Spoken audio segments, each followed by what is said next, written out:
Hello everyone. I wanted to make a quick review of this $20 Toastmaster toaster. It's about as budget as toasters get, but I've been using it for about 5 or 6 months.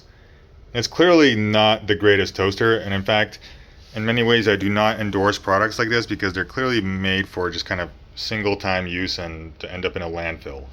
But all in all, it does work. One big drawback is that the heating is only in the center, which means if you really want to make something kind of above average quality, you will need to take it out and flip it halfway through. Another issue is there's nowhere to get rid of all the ash from the bottom, so you will have to kind of flip it upside down to clean it out.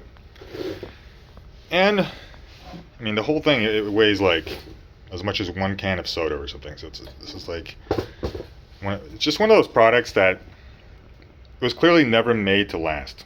Now you see those YouTube videos of someone who's like, I've been using the same toaster for the last 50 years. This is not that. This is really just an environmental dump. But if you really need something like this, if you're in like a college room and you really need a $20 toaster, I think it will get the job done. But all in all, I recommend just getting a better one. Seriously, it's just not, it's not worth it. Spend a tiny little bit more money to have a product that lasts. Yeah, so yeah, that's basically it. It works, it gets the job done. You might have to rotate some of the toast.